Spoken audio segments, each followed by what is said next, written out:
तो हम लोग हमारी डे टू डे लाइफ में ना एक फिनोमेना बहुत ऑब्जर्व करते हैं कि लाइट का सोर्स एक्चुअल में कहीं और होता है और लाइट कहीं और से आती हुई दिखाई देती है, जैसा कि इस केस में हो रहा है। एक वाटर ग्लास के अंदर एक पेंसिल को जब आप डिप कर दोगे और सामने से आप देखोगे तो आपको वाटर और एयर की बाउंड्री पे पेंसिल थोड़ी सी बैंड हुई हुई दिखाई देती है। ये सब होता है due to the refraction of light. Refraction of light light का एक ऐसा फिनोमेना है जिसमें लाइट जब एक मीडियम से दूसरे मीडियम में ट्रैवल करती है तो उन मीडियम्स को सेपरेट करने वाली बाउंड्री पे लाइट अपने पैथ से डेविएट हो जाती है। आसान सी बात है। तो यहाँ पे ना दो मीडियम्स का इन्वॉल्वमेंट होना जरूरी होता है और दोनों मीडियम कैसे होने चाहिए? ट्रांसपेरेंट होने चाहिए। ट्रांसपेरेंट, ना ही ट्रांसल्यूसेंट ना ही ओपेक। कैसे होनी चाहिए? ट्रांसपेरेंट। तो ये हमारे इस केस में ये मीडियम 1 है और ये मीडियम 2 है। इसको मान लो ये एयर है और ये वाटर है। तो आप देख रहे हो इन दोनों को सेपरेट करने के लिए ये बाउंड्री है और इस बाउंड्री पे ही आपको ये पेंसिल ब्रेक होती हुई अपीयर हो रही है। आसान सी बात है। अब थोड़ा सा इसको डीप में समझ लेते हैं। अब मान लो मैंने एयर से एक रे ऑफ लाइट को वाटर में ट्रांसमिट करवाया, तो मेरा फर्स्ट मीडियम क्या हो जाएगा? एयर। सेकेंड मीडियम क्या हो जाएगा? वाटर। इन दोनों को सेपरेट करने वाली ये बाउंड्री है, ये बहुत जरूरी चीज होती है। इस बाउंड्री पे कोई पॉइंट O था जहां से लाइट पास होने वाली है, तो ये हमारा पॉइंट ऑफ इंसिडेंस कहलाएगा। हमेशा बाउंड्री के परपेंडिकुलर एक लाइन ड्रॉ करी जाती है, जैसे कि हम लोग क्या बोलते हैं? Normal to the boundary. जैसे रिफ्लेक्शन में नॉर्मल टू द सरफेस था, यहां पे नॉर्मल टू दी बाउंड्री कहलाएगी। अब जो रे ऑफ लाइट इस पॉइंट की तरफ बढ़ रही है, हमेशा की तरह उसको इंसिडेंट रे ऑफ लाइट बोला जाएगा। जो रे ऑफ लाइट सेकेंड मीडियम में बैंड होके जा रही है, उसको हमेशा रिफ्रैक्टेड रे ऑफ लाइट बोला जाएगा। एक्चुअल में इस लाइट का जो रियल पाथ था, अगर ये मीडियम नहीं चेंज होते तो लाइट इस पैथ से जाती। तो ये लाइट का एक्चुअल पैथ है। But instead of that light अपने पैथ से थोड़ी सी बेंड हो गई और लाइट कहां से आ रही है? इस पर्टिकुलर पैथ से। इसलिए हम लोग बोलेंगे कि लाइट रिफ्रैक्ट हो गई। लाइट का एक मीडियम से दूसरे मीडियम में ट्रेवल करते टाइम पे अपने पाथ से बेंड होना रिफ्रैक्शन है। सिर्फ एक मीडियम से दूसरे मीडियम में ट्रैवल करना रिफ्रैक्शन नहीं है, एक मीडियम से दूसरे मीडियम में जाते टाइम पे बैंड हो जाना रिफ्रैक्शन है। आसान सी बात है। अब यहां पे दो एंगल्स आते हैं। पहला एंगल आता है एंगल ऑफ इंसिडेंस, जो कि incident ray of light and normal to the boundary के बीच में बनता है, और दूसरा होता है एंगल ऑफ रिफ्रैक्शन, जो कि refracted ray of light and normal to the boundary के बीच में बनता है। आसान सी बात है। अब लॉ ऑफ रिफ्लेक्शन की तरह ही इसके भी दो लॉज होते हैं। फर्स्ट लॉ होता है incident ray, refracted ray and normal, they all lie on the same plane. Same law है। वहां पे इंसिडेंट रे रिफ्लेक्टेड रे था, यहां पे incident ray refracted ray and normal lie on the same plane.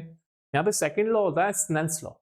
According to the Snell's law, the product of the refractive index of a medium with the sign of angle made by the light with respect to the normal in that medium is always a constant।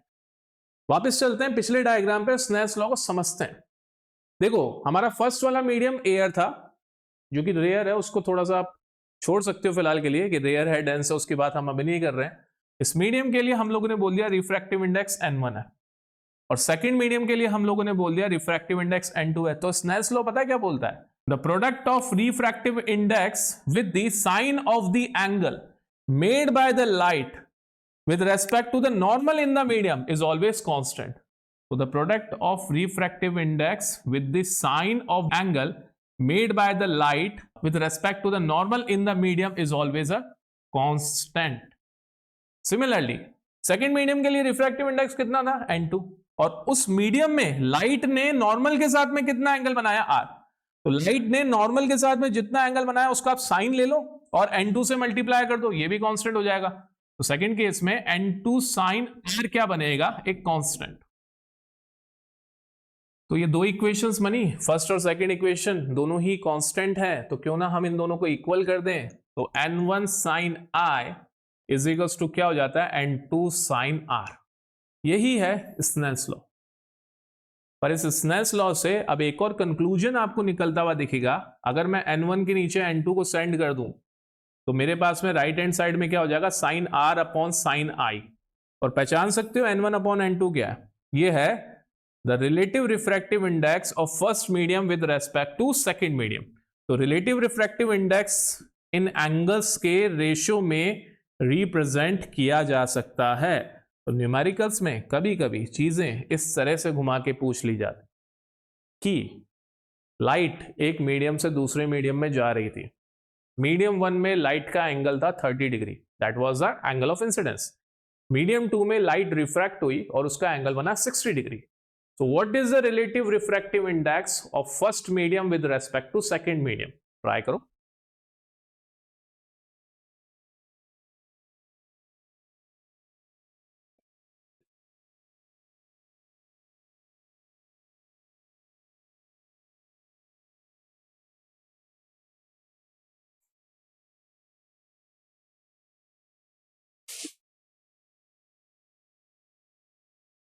आसान सी बात है, मैंने कर भी दिया। First medium में light का angle कितना बोला था मैंने 30 डिग्री, सेकेंड मीडियम में लाइट का एंगल कितना बोला था मैंने 60 डिग्री। तो n1 का फॉर्मूला क्या बना था, sine r upon sine i, मतलब second medium versus first medium का साइन एंगल। सेकेंड मीडियम में एंगल कितना था 60 degree, sine 60 upon sine 30, sine 60 होता है √3/2, साइन 30 होता है 1/2, कैंसिल करा, क्या बना √3। So this is the refractive index of first medium with respect to second medium. अब अगर second medium का first के respect में relative refractive index निकालना है तो हमने एक relation देखा था, n21 is equals to 1 upon n12, so that will give you 1 upon √3। आसान सी बात है। तो ये बेसिक रिलेशंस है जो कि आपको कभी भी कहीं पे भी यूज करने पड़ सकते हैं, इजी।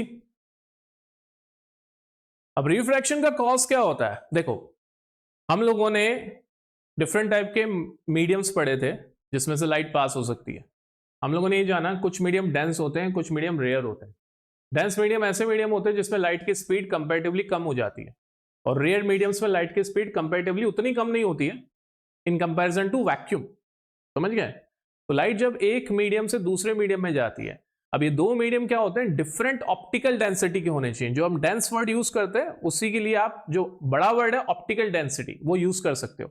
ऑप्टिकल डेंसिटी मतलब लाइट के रेस्पेक्ट में डेंसिटी। एक तो डेंसिटी होती है मास पर यूनिट वॉल्यूम, एक होती है ऑप्टिकल डेंसिटी। अब दोनों में फर्क क्या होता है, एक एग्जांपल दूंगा, आप लोग समझ जाओगे इस एग्जांपल से।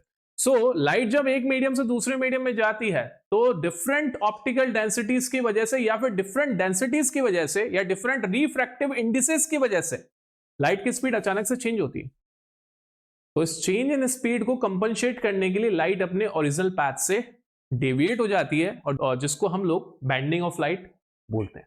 समझ गए? So whenever light travels from one medium to another medium due to the sudden change in the speed of light at the boundary of these mediums, light deviates through its path, and this causes the refraction of light. अब मैंने एक चीज बोली थी कि density और optical density में क्या फर्क है। डेंसिटी होता है मास पर यूनिट वॉल्यूम। वाटर और आइस का एग्जांपल ले सकते हैं अपन।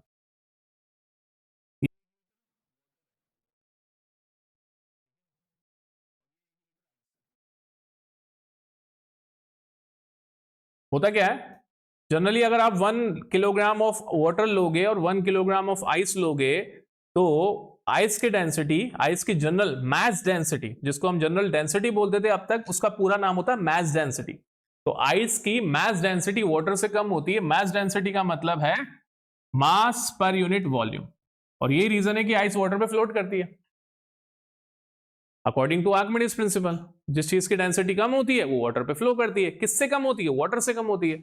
So any object who has the density or any material who has the density lesser than the density of water, it floats on the water. ये तो सबको याद है। तो इससे क्या समझ में आया कि आइस की और वाटर की मास डेंसिटी डिफरेंट होती है, जिसमें आइस की डेंसिटी तो कम हो जाती है मास डेंसिटी, और वाटर की मास डेंसिटी ज्यादा होती है, बट आइस और वाटर की ऑप्टिकल डेंसिटी सेम होती है। तो समझ गया क्या डिफरेंस है मास डेंसिटी में और ऑप्टिकल डेंसिटी में? मास डेंसिटी तो मास पर यूनिट वॉल्यूम है, और ऑप्टिकल डेंसिटी ये बताता है कि रिफ्रैक्टिव इंडेक्स इसका ज्यादा है। जिसका ज्यादा रिफ्रैक्टिव इंडेक्स होगा उसकी ज्यादा ऑप्टिकल डेंसिटी होगी, जिसका कम रिफ्रैक्टिव इंडेक्स होगा उसकी ऑप्टिकल डेंसिटी कंपैरेटिवली कम होगी। तो इन दोनों ही केसेस में जो ऑप्टिकल डेंसिटी वो सेम रहती है, दोनों केस मतलब वाटर और आइस के केस में, बट मास डेंसिटी अलग अलग रहती है। तो नॉर्मल डेंसिटी को मान के इसको गलत चीज मत समझ लेना। समझ गए? तो नॉर्मल डेंसिटी जिसको आज तक आप लोग सिर्फ डेंसिटी बोलते थे वो मास डेंसिटी कहलाती है। That is mass per unit volume. और इस चैप्टर में जिस डेंसिटी की हम लोग बात कर रहे हैं that is optical density. Optical density means refractive index.